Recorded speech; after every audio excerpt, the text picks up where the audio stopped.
What's going on, you guys? Jay here with Clutch Detailing and Jay's Mobile Detailing. I hope you've been having a wonderful day. God bless you.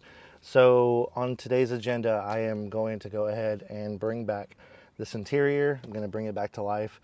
As you can see, just probably from the angle of y'all, the seats are definitely going to need a facelift. They need to be reconditioned. They need to be steam cleaned. They're super filthy.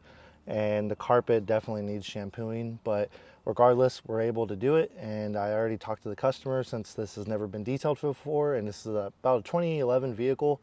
I always like to preface with, just in case, there's some stains that are just really nasty and will probably won't come out, but at the same time, I'm going to try my best at it. So enough talking, let's go ahead and jump into it. Hey you guys, first off, please excuse the voice. It's been absolutely just nasty as far as just weather goes over here in the Houston area, with 30 degrees in the morning, and then by afternoon it's like 90 degrees. So my allergies are just all over the place. But regardless, back to the detail. So I ended up doing a couple of test spots on the trim, the leather, and the carpet, and a common denominator for all of these areas was an orangish brownish color, what you'll see under the carpet on some of the video snippets that are going to be coming up, which it just tells me that at some point, outside of the smell, that this vehicle was smoked in at one point in time. Now, I spoke to the customer about it, and they ended up mentioning that they have never smoked in it, they've never done anything in it, but it is a used vehicle, so that's up for debate. But regardless, we're definitely going to go ahead and work on it and get it back to life for them.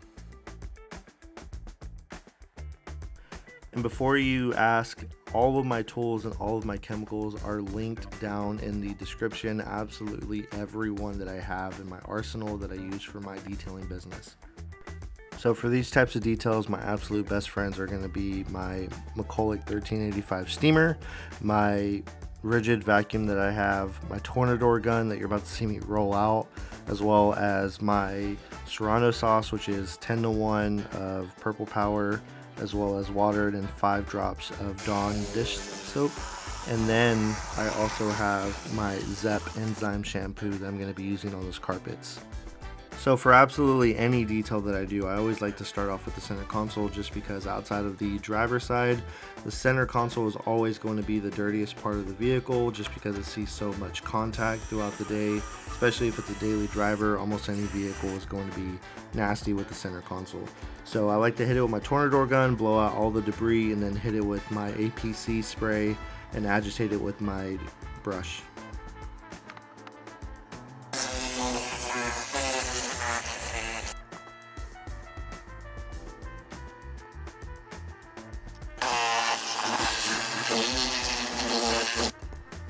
Once I'm done doing that, I then bring out my Mchulloch 1385 steamer and just start steaming away all the grime that may be stuck inside all those crevices. And before you ask, I've never had any issues with being, steaming the center console, steaming the buttons or anything.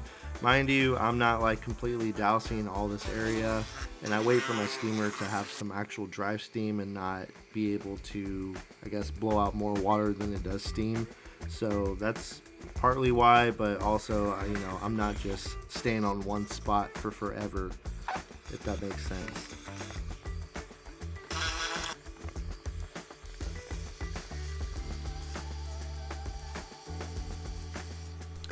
After I'm done doing that, what I like to do is hit up the carpet, just because I know the seats won't be as bad as the carpet, and I want them to be able to dry as I'm detailing the rest of the car. So what I like to do is spray my Zep enzyme shampoo all over the carpet, agitate it with my drill brush.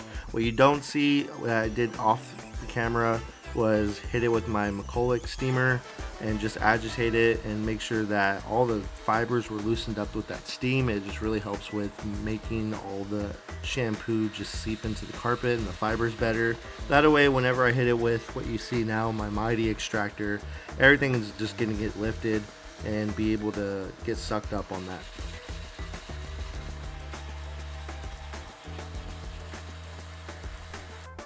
And like I said before, especially whenever I talk to the customers, I always like to set reality in, just because I know that there's certain expectations with every detail, and I always hope to exceed those expectations with every detail, but sometimes you gotta be realistic, especially if you've ever dealt with beige carpet, beige any type of interior, and you have really bad stains, much less how long they've been there. You're always going to have something that may not be able to come up just because it is just stained the actual fibers.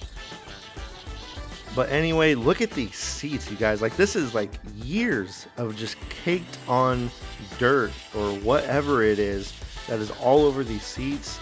And first off, I like to go ahead and hit it with my APC and then like to steam clean it. And no, I've never damaged any type of seats. I've never done any type of tearing or any type of fading on the seats by doing so. And the only reason I like doing this process, not just with this type of seats, but any type of seats, is that I don't want to apply a leather conditioner on top of them and expect the leather conditioner to actually clean them. I want the leather conditioner to do its job and go on something that has nothing already caked into them, because I don't want to take the customer's money knowing that I did something as a service and it did absolutely nothing for them in the end. And I guess a little fun tidbit that you can kind of see here with my towel, I only used one towel for this entire job as far as actually deep cleaning it goes, that towel right there. And obviously I used other towels for applying the dressing and then cleaning the windows after, but I only used that one towel, which honestly, I'm huge on towel management. I ended up throwing that towel away afterwards just because I don't want to deal with that. But regardless, I just want to say, like, towel management is huge to me, and I want to be able to be on top of things whenever I'm detailing. But anyway, look at this. I went through probably about 5 gallons of this stuff until the carpet ended up coming up with clear water. But here's the before, and here's the after. So I totally understand that looking at the carpet, not all of the stains came up. And I'll be honest with you, whenever I shampoo and extract on carpets, much less any type of seat, I always do it until clear water comes up. And that's exactly what I did for this vehicle. And part of that is that I want to make sure that absolutely all the dirt and debris ended up coming up. But also, I just want to get what's best and what's perfect for the job and for the customer in mind. And I understand it's not 100%, but it is absolutely worlds better, and I was pleased with the job. The customer loved it, I loved it, and I definitely got that 5-star review in the end. But regardless, I think as far as it goes, it's just, you really have to set a realistic expectation for any type of customer, just so you don't get the frustration in the process of it all. So whenever you finally turn over the job, you're not dealing with a frustrated customer.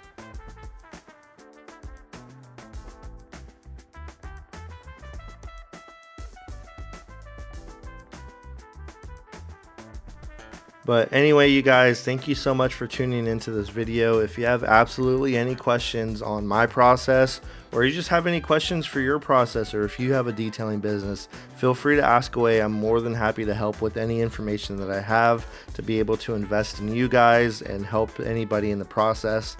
But if you like the video, go ahead and give it a thumbs up. Subscribe if you want more. I'll see you in the next video. God bless you.